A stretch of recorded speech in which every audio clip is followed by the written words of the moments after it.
Hi everybody and big welcome to cEDH TV. This time we're joined by Def from Veil of Death MTG. Yeah. Also with us we have, there he is, Rhetoric. What's up, everyone? Me, I'm playing my sisay Weatherlight Captain. I played it quite a bunch. I really like the deck. It's my main deck, my favorite commander. We're basically on a turbo game plan with the Cultist of the Absolute, trying to get the Hada into play. Otherwise, it's just a very basic, typical sisay dockside list. So today I am on Rowan, Scion of War, a new Ragnos commander that makes your spells cheaper because you lose life. Now that is something very interesting because on Twitter I found a Behold the Beyond comment that was mentioned basically, build your own Doomsday, and that code literally sold me on it. So if you are the person that wrote that comment, please reach out to me. I want to say thank you because this list looks amazing. I'm looking forward to casting. Hey, so I'm playing Tegwyll, Duke of Splendor, another card from the forthcoming set Wilds of Eldraine, and I love fairies, so this is a typical Dimir Reanimator package. It takes advantage of death triggers to get some card draw, hopefully resolve something like Thassa's Oracle or another plan, but mostly beat down as well. We're going to from this. I really like it. I like fairies, like I said, and I think it'll be fun. So, per request, I'm playing kriik. It's just your, at this point, bog standard black storm deck that focuses on cheating mana costs with our commander. All right, let's take our first 7. Okay, so we have Flusterstorm, Linen Alindra, Mox Diamond, Bottle of the Mixture. We have a land, we have Arcane Signet. We don't have another land, so Mox Diamond probably wouldn't help us in this case, and we'd have to just basically hope for a land. That's not going to happen. Let's take our second 6. Our second 7. Second 7, we've got Talisman of Dominance, Phyrexian Altar, Flusterstorm again, as well as Tainted Pact. Oh, and Dark Ritual. Okay, so that's looking a little bit better. I think we could get our commander out maybe a little bit faster in this case. So with Puppeteer Click 2 and some other graveyard pieces that I'm seeing around in this pod, I think we might be okay to keep this one. So let's go for it. Let's look at the starting 7. So not having one land here kinda hurts, but I think this is pretty much everything we would ever want in life. Cryptid Sol Ring is 1 mana off quick turn 1, but it's a quick turn 2. And it's a quick turn 2 with 3 extra mana. And those 3 extra mana goes into like Grim Tutor, into Wishclaw, into Entomb Reanimate. I think this is just a straight up great hand, so I'm gonna keep this, and if we top deck a land, that would be straight gas. Let's go. This hand is actually quite good. We have a turn 1 Elves of Deep Shadow followed by turn 2 Bloom Tender, and then when we cast Bloom Tender we'll also have blue mana for the Flusterstorm. Now with Bloom Tender you basically create a sort of win 1 card combo, because we already have the Derevi Imperial Tacticianer in our hand to untap the Bloom Tender, go into combat, attacking, connecting phase, untapping the Bloom Tender, and there we go. To make this work, we instead have to find Taiga. We get the black mana from Elves of Deep Shadow, and then we can start activating Bloom Tender several times over to basically tutor out a win. So we have a good start, so to say. We have a turn 1 Dork, which isn't the best. There are better openers than that. But I don't want to toss away the Bloom Tender. I also actually kind of like having the Revi in the hand, and we do have the Flusterstorm. We have 2 lands, don't really want to have more. We might draw into more in the future. We have a Simic Signet for some more mana ramp. So I'm actually gonna keep my first 7, because once again that Bloom Tender is a very strong card inside this deck. And with that, let's start the match. Take it away, Def. Okay, let me draw a card for turn. I'll play the Sulphur's Flats and pass. Okay, draw a card for turn. All right, I will play Bloodstained Mire. I will tap it, paying 1 life. I'll fetch up an Underground Sea. Then I'll tap the Underground Sea for a Dark Ritual. I pass, and as I'm the only other blue player, I pass for everyone here, I think. Fantastic. I will then cast Talisman of Dominance, and I'll let the mana fizzle, and I have 1 floating, and I'll just pass the turn from there. Go to my turn. Oh, yeah. Land for turn will be a City of Traitors. Then I will cast a Mana Crypt. Tap Mana Crypt, have 1 floating, cast a Sol Ring. 1 floating, pay 6 life, cast a kriik. Kriik resolves. I will pay 4 life, use my colorless floating to cast a Grim Tutor. I don't have any mana, I pass. Grimtooth resolves. I go to 27. I will find this card. I will pay 2 life to cast a Entomb. Rhetoric, I don't have anything. I really don't. Yeah, I have something that could potentially counter this, but my question is, it's a Flusterstorm. So the thing is, like, with his ability and kriik, can he pay for that, or just? No, he can't. He can't. Okay. I think that so he doesn't have any mana floating, which means that if he actually has an animate dead in his hand, or a necromancy or something of the sort, your Flusterstone won't work on those. However, if it is a reanimate the 1 black mana, he can cast it now because that just puts it into play directly. I think he's gonna go for Villis, honestly, just to draw a bunch of cards and then figure out something.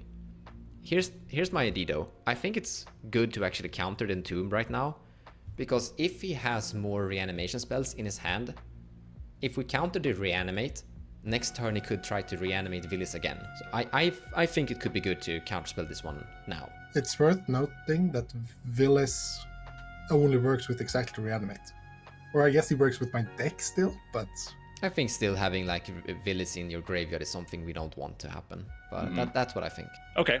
I will tap this for 1, making blue, take a damage, and try to Flusterstorm Entomb. Entomb is countered, and I passed her. I'm gonna draw a card for turn, gonna play this Wooded Foothills, sacrifice it immediately. I'm gonna find this Taiga, tap it for 1 green, and cast this Elves of Deep Shadow and pass the turn. I will take my turn. Interesting. I actually like this. I'll play this basic swamp and this Call of the Ring. Once this has resolved, I will just simply pass the turn. All right, draw a card for turn. I will put a Misty Rainforest into play. I will tap it, paying 1 life. I will then fetch up a Watery Grave, put it onto the battlefields, untapped. And then I'm going to tap Watery Grave and Underground Sea to cast this Night Veil Sprite. Okay, and with Night Veil Sprite on the battlefield and 1 mana available, 3 cards in hand, I will pass turn. Go to my turn. Upkeep, roll for crypt. Odds damage. Roll the 1, take 3. Draw for turn.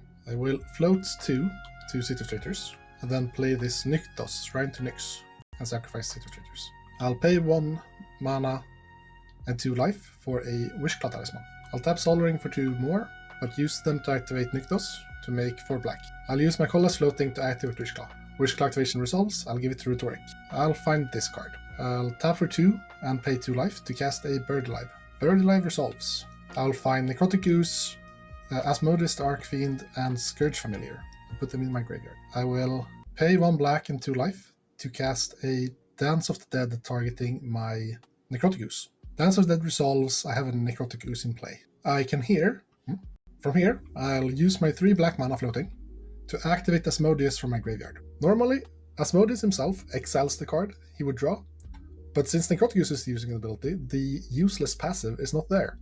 So I will pay 3 black mana from my floating to draw 7. Then, since I also have the activate abilities of Scourge Familiar, I can discard 3 lands to make 3 mana to continue this loop to go through my whole library. So once I have my whole deck, I can basically discard the whole deck, and then I will loop Grave Merchants of Asphodel with a Demir House card to sack it, and Shaner to reanimate it, and thusly just drain the whole table and win the game. Good game. Well, that was fast. I think we can go game 2 here. We are currently looking at a turn 2 Rhystic Study.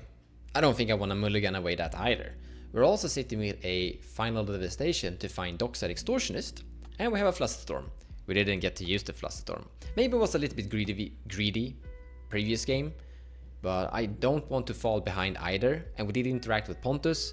It's not every single game he has to go on this like 2 turns in a row. So I'm gonna keep this. We're gonna be able to actually cast the Flusterstorm first on turn 3, which might be too late, but like once again, I'm the starting player. Like, we're gonna have a Rhystic Study in play turn 2 as a starting player. I'm happy with that. Let's keep this. Okay, let's look at a new hand. This hand is horrible. Let's do that again. Ooh, me going second. I can do Gemstone Cavern, land, Arcane Signet. Now which card do we exile to Gemstone? I think because we already have 3 mana, which we need 3 mana for Rowan to work, we just exile the fetch land. Yeah, I'll keep this. This is keepable. All right, take my first 7. Let's see what we do here. We have a Mana Vault. We have Flusterstorm, Verdant Catacombs. We have Metallic Mimic, which can help us. We also have Orcish Bowmasters, so we've got some good stuff going on here, including some interaction. So that's what we always do on this channel. We keep our first 7, right? Looks like we've got a lot of things we actually need. So let's go ahead and keep it. Take it away. Let's draw starting 7. This is worse than last game. I would actually go as far as to say that this is pretty bad, so I'm a mulligan. We do have a turn 2 kriik in several different ways, but I don't know this deck, but I feel like this is just too bad. I would like more actual fast mana. Go to second 7. I feel like this hand is really close to being good, but as it stands, it's just mana and entomb effects. I don't really have a way to use it. There might be some line here that I don't know, but I couldn't see one when I looked through the deck. I think just entombs doesn't really do it. It's an early kriik with a lot of mana, but we would have to draw something good in the first 2 draws. I don't think that's good enough. Actually, let's see. Yeah, you see, it sucks. Go to 6. We keep running into similar issues. So this hand can make a lot of mana, especially if we imp seal for more mana, but I can't really put together a plan. All the mana in the world doesn't really do anything. If we don't do it for mana, we don't even have a turn 2 kriik. So I think this hand is just not good enough. I feel like I'm showing my inexperience as a kriik player here, but yeah, I'm going to 5. So we finally didn't get the mana, but we also didn't really get anything else. I don't think kriik is that good at mulling past 5.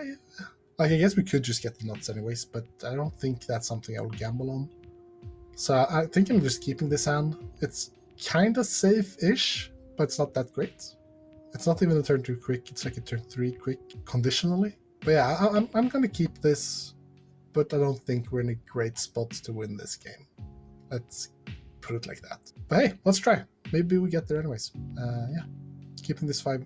Let's go ahead with the game. So for my pregame, I'll put in Gemstone Caverns, exiling a Verdant Catacomb. Lucky you, I will draw a card for turn. I will play this Bloodstain Mire and sacrifice it immediately. I will find a taiga and cast a Boreal Druid, and then I pass the turn. I will draw a card. Something interesting. I'll play this Command Tower. I'll follow that up by playing an Arcane Signet. Then I will pass.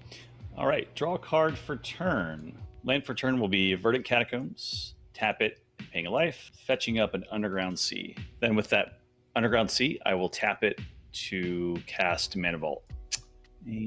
And with Mana Vault and Underground Sea on the battlefield, 6 cards in hand, I will pass turn. Go to my turn. Land for turn will be a swamp, and then I'll pass. Untap and draw a card. I'm gonna put this Tundra into play. And then I'm gonna follow up by playing a Rhystic Study. Rhystic Study resolves, and I pass the turn. My turn is going to be a sad turn, however, we shall see. Oh boy. You know what? I will not pay for Rhystic Study, and I'll cast Rowan, Scion of War. And then, once that has happened, and once has drawn a card, I will pass. Okay, all right, draw a card for turn. Let's see. I'm going to actually flip this over and put a Murkwater Pathway into play. And then I'm going to tap Murkwater Pathway and cast an Imperial Seal. I'm not paying for Rhystic Study. Oh, okay, I found the card that I want. I'm going to put that on top of my library. Lose 2 life, and otherwise pass turn. Take my turn. We're playing exciting magic here. Swamp. Pass. I'm proud of you, Pontus. You're not feeding the Rhystic Study. Draw a card for turn. Play Toe. Tap, tap, and tap. Cast Sisay, the Weatherlight Captain. And with that, I pass the turn. I will go to my turn. It's not a card I wanted to see. I will just simply pass. All right, take my turn. Draw a card for turn. That I knew was there. We'll put a Mana Crypt into play. All right, in response to the Rhystic Study trigger, I'm going to tap Mana Vault for 3, and I'm also going to tap this for black and flash in Orcish Bowmasters. I will not pay for that Rhystic Study. I will draw a card. So this is actually a little bit annoying. I'm very close to actually like potentially win the game here and Orcish Bowmaster can really put a dent in that progress, because he can just sit and kill sisay quite easily here. So I have a Force of Will. Should I use it? Now, I don't actually have a single real good spot removal for him except for Teferi Time Reveler. However, I don't really want my sisay to die here. Orcish Bowmaster will shut down my Rhystic Study. I'm having a really good game. Pontus doesn't really seem to be performing a win. It's like Swamp Pass so far. Def is also kind of playing slow. Now these signs aren't really secure. They can really be onto something. It's just a ticking time bomb basically. But I actually think I'm gonna Force of Will this. It could be the wrong play, but I'm still gonna do it. I'm gonna respond with a Force of Will. And I think we're actually pitching this for a safe side. Blue card, Teferi Time Leveler, losing a life, trying to counterspell the Orcish Bowmaster. I will respond by tapping Underground Sea, casting Flusterstorm, targeting Force of Will. I will not pay for Rhystic. I will draw a card, and I think I'm actually kind of happy I pitched Teferi. I'm going to respond to your Flusterstorm with a Flusterstorm of my own. Your Flusterstorm resolves on my Flusterstorm. How rude, Mons. I have no other effects. Yes, I'll pay for Rhystic with the Mana Crypt. Okay, with one colorless floating, I will also tap Mana Crypt, making 3. I'm going to cast Metallic Mimic. I will declare fairies as the creature type. And with that, I will pass the turn. Go to my turn. Let's see, do we take any more actions? I don't think so, but maybe. I will tap a swamp for black and then play a Lake of the Dead. Lake of the Dead will sacrifice the tap swamp. I'll then tap my 2 lands to cast a Praetor's Grasp targeting death. I cannot pay for Rhystic Study. Don't know what you really would want from my deck. I'm confused. But yeah, I pass on it. And I will find Death's Jeweled Lotus. Keep it in exile and just pass the turn. At the end of Pontus's magical turn, I will put on the stack a Fire Covenant paying 4 life to kill every single creature on this battlefield and not pay for Rhystic Study. Apparently, Dev had something coming. I was wrong. I will draw a card for Rhystic Study, but I don't have any response to this. Fire Covenant resolves. Untap and draw a card. Green, blue, Kinnan. I'm gonna play this Mox Diamond, pitching this Polluted Delta to it, to the graveyard. I'm gonna tap this and cast a Sol Ring. I will follow up by playing a Mox Opal, and then a land drop Gaia's Cradle. Tap the Sol Ring and cast a Golgari Signet. We're down to 2 cards remaining in the hand. So we either have a Kinnan activation or a sisay cast. Now Kinnan activation is a little bit more fun. However, this is not a super high dense count of Kinnan hits. We could hit pretty good, but we could also just pay 7 mana for nothing. So, being the boring person here, I'm actually gonna put sisay into play instead. And also, keep my mana at the ready with some potential counter magic, because we could draw into those with Rhystic Study. Because 7 mana, I would tap out, and I can't cast my 100 billion counter spells in my hand. So here we go, a 5 mana sisay. And here, I pass. I will untap for my turn, draw a card, play City of Brass. I will pay for Rhystic Study and I'll cast this Torch Courier. And then I will just pass the turn. Okay, take my turn. On upkeep, I'll take a damage from Mana Vaults, and I'll also flip for Crypt. So heads, I'll take damage. I flip tails, yay! Okay, and with Mana Crypt, I'm going to tap to make 2 mana. I'll cast Fel Warstone, not paying for Rhystic. All right, with Fel Warstone, I'm going to tap Fel Warstone, Murkwater Pathway, and Underground Sea to cast my commander, Tegwyll. Okay, Tegwyll says Flying Death Touch. Other fairies you control get +1/+1. Whenever another fairy you control dies, you draw a card and lose 1 life. So I don't have any other fairies on the battlefield, but I got to do something in this game. So I'm going to pass turn otherwise. I will not pay for Rhystic for the cast of the commander. Go to my turn. I will cast a Jeweled Lotus.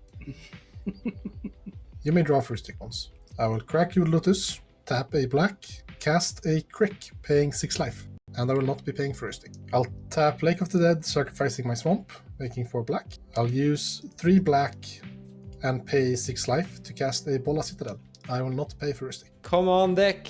Draw. Nah, wait. Pass. Yeah, I pass. Vola Citadel resolves. So from top of my library, I will cast a Chromox, not paying for a stick. Chromox resolves. I will imprint a Peer into the Abyss. I will pay 2 life to cast a Victim of the Night. Yeah, Victim of the Night would like to kill the Kinnan, and I will not be paying for a stick. I will actually respond to this and tap my Mox Opal, floating 2 blue, using 1 blue to cast a Swan Song on that thing. Victim of the Night is countered. I will make a Swan. I will play a Swamp from top of library. I will use a black, tap my Swamp, pay 2 life to cast a Bird Alive, not paying for a stick. Bird Alive resolves. So I will find Sholdred, Villis, and Blood Celebrants. I will tap for a black, pay 4 life to cast a Besiege the Mirror, sacrificing my Chromox. I'm not paying for a stick today. I'm sadly passing. Where's my Force of Will?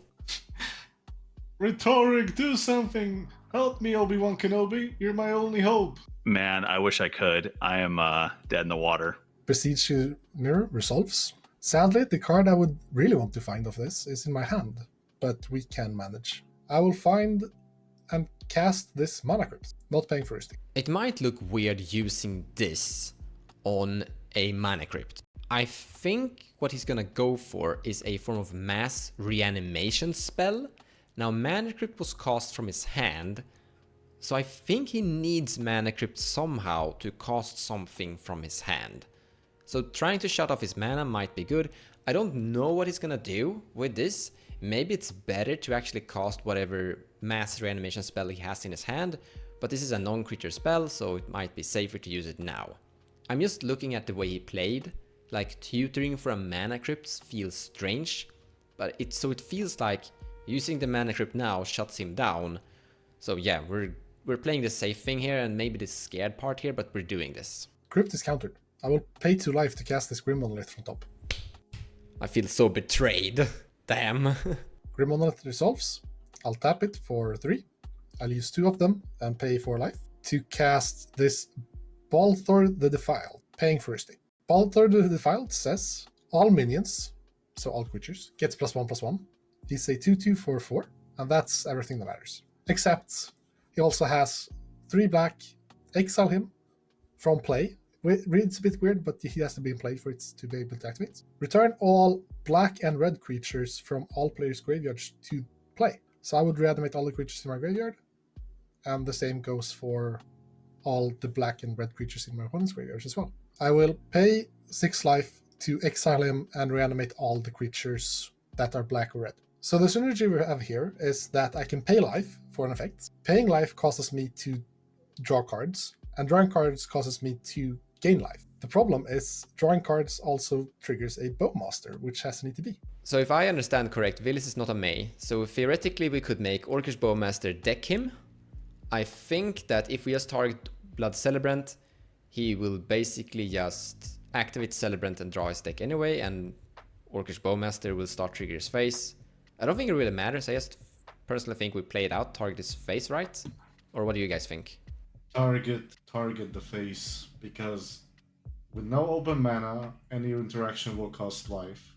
Any paying life costs Willis to trigger, causing cards to be drawn, causing Orcish Bowmaster to go on the stack.